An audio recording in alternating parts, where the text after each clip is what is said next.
This is Reverend Don Lewis coming to you from beautiful Florida. And today our question comes to us from TVDetectiveFan. And TVDetectiveFan asks if I can speak to the subject of the four quarters of the magic circle. And I can certainly do this, but it's important to say that in the brief format of the vlog, I can only say so much on what is a very large subject. So I'm going to start by pointing out that the idea of the four corners or the four quarters is actually very ancient. It's often thought of in terms of the four quarters of the universe, the four pillars of the sky, etc. But you find it at the very dawn of written history. You find it throughout the ancient Mediterranean, you find it in Asia, you find it in both North and South pre-Columbian America, you find it in many parts of the world, and very often with very similar ideas attached to it, though certainly not always the same correspondences. And the correspondences, of course, is what I'm being asked to speak to. So the idea of the four quarters, whether thought of as part of the structure of the universe or the magic circle, which is a microcosm of the universe, they have a wide range of correspondence.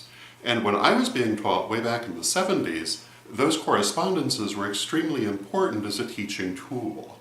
And you will find them still in our Corellian standardized teaching materials, but not nearly as strongly emphasized because we've approached certain things in different ways in succeeding years. But the idea is certainly still there. And each of the four quarters has a great many different connotations, but let us go through them in the simplest way, and that is using the ancient Greek elemental system. And it's important to note that different traditions have different elemental correspondences for the quarters. I'm speaking from my own background. And in a circle that a Corellian would cast, you would normally find the circle begins in the east with air, continues to the south with fire, then to the west with water, and then to the north with earth. And spirit, which could be considered the fifth element, suffuses all.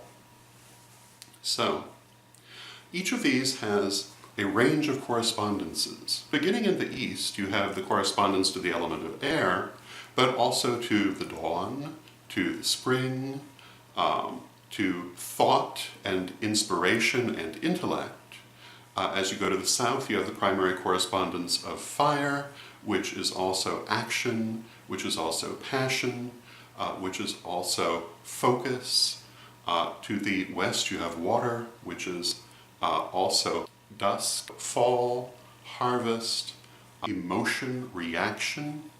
And in the north you have earth, which is also night, which is also winter, which is also integration and ultimate manifestation.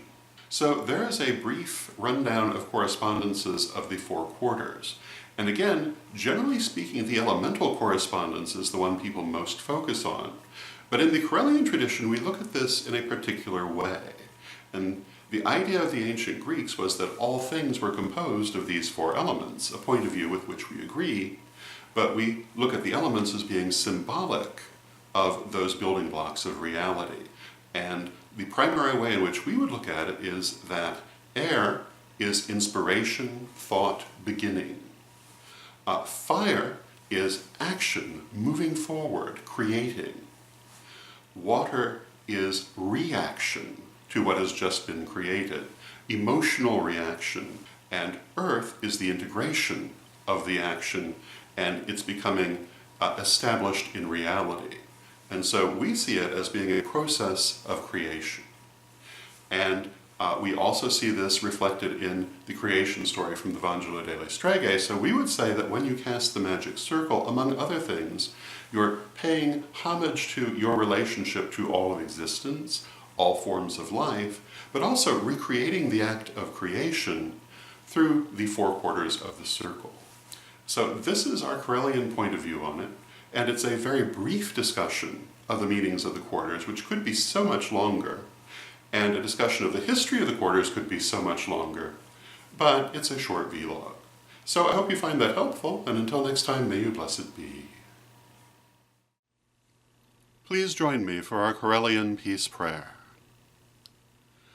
I pray for peace. I pray for love. I pray for stability. I pray for the nation where I live. I pray for the world.